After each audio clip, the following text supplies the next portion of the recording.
market that. Brain food. I love it. Thanks, Chris Cuomo. Have a great weekend. You too, my friend. This is Don Lemon Tonight, and I'm Laura Coates in for Don Lemon.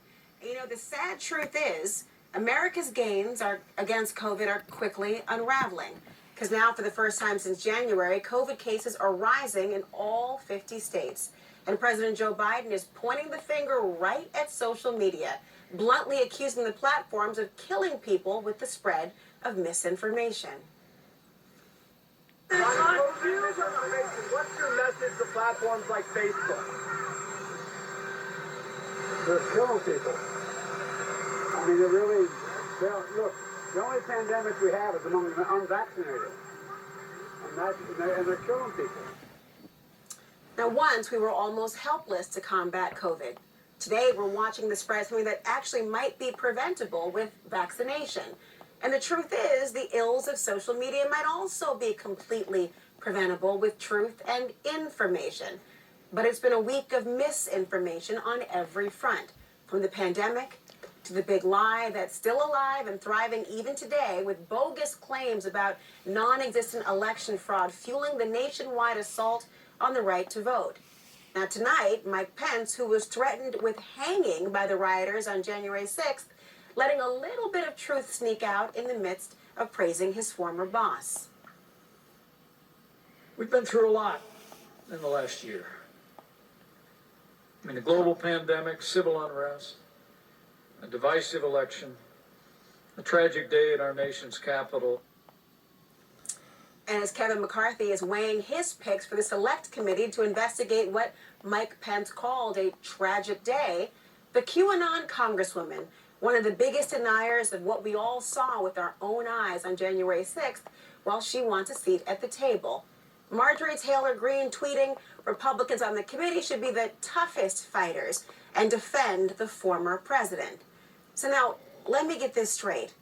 One of the biggest proponents of the big lie, not to mention all those QAnon conspiracy theories, now wants to be on the Select Committee so that she can fight against the committee's mission to find the truth and information that we need to protect our democracy and our lives.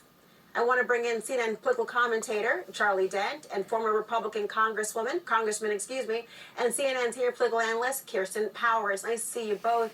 Charlie, let me begin with you here, because whether it's COVID or the big lie, I mean, misinformation is running wild. And what is this doing to our country? Well, Laura, what's happening is our citizens now, our fellow citizens can't agree on basic facts because of all this misinformation. And of course, the casualty is the truth. And it's part of the reason why this nation is so divided. And I wish there was an easy answer to this, but we all have to do a better job presenting better information. And we have people in high positions of responsibility who need to lead right now, stand up and speak truth. On another network, we have anchors, casting doubt on on vaccinations and why they're important. I mean, we have a lot of people out there who know better, who are saying stupid things because they want to attract an audience, it seems, and monetize whatever it is they're selling. And this is the tragedy. But truth is a casualty. I mean, Kirsten, I want to hear your thoughts on this, the idea of the appetite and the idea of monetizing the falsehoods. And it's got to be said that these social media companies and Fox and other right-wing media are making big profits. It's now become so distorted in America that, as Charlie talked about, misinformation is both big business and also a way to manipulate people and stay in power. That's a really dangerous combination, don't you think? It's incredibly dangerous. And what's so twisted about it is that they portray themselves, whether it's the people in the media at Fox News or whether it's the people that I think Joe Biden was talking about, which have been called the disinformation dozen. It's about a dozen influencers who put out, the majority of the misinformation about vaccines.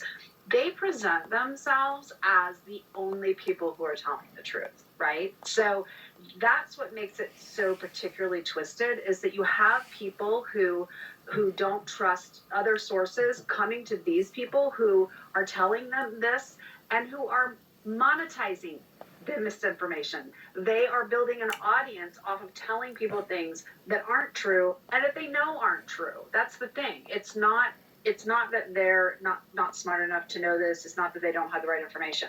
It's that they know that this is how they get an audience and how they keep an audience. And they are willing to do that. And the result of it, in this case, is deadly.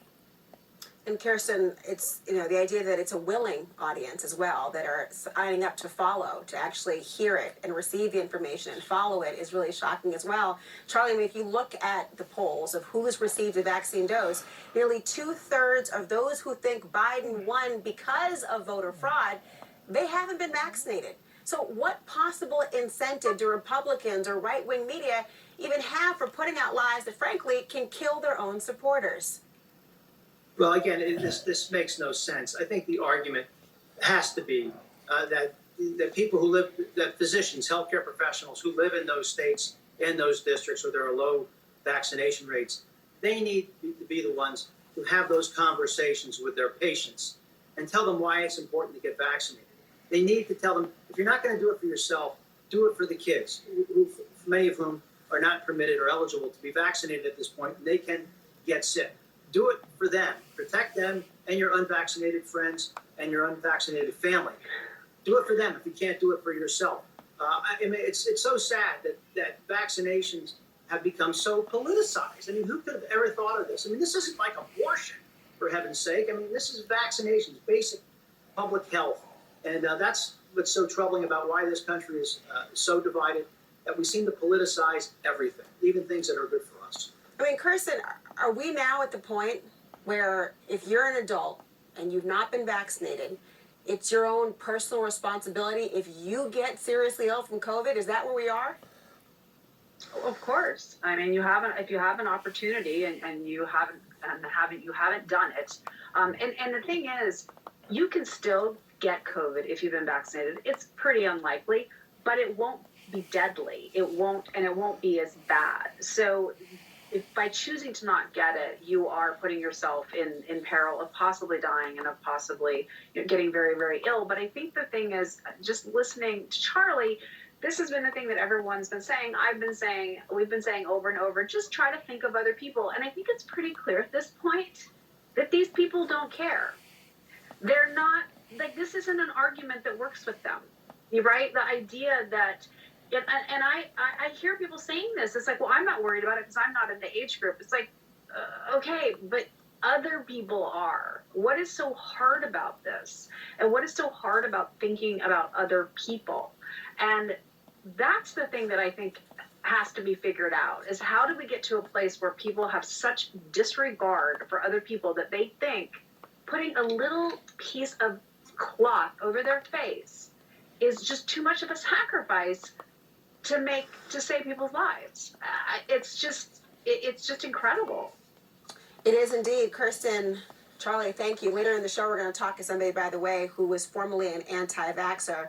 And I want to hear from her what changed her mind and answer the question of what arguments could actually work with someone like that. Thank you for your time, both of you. I want to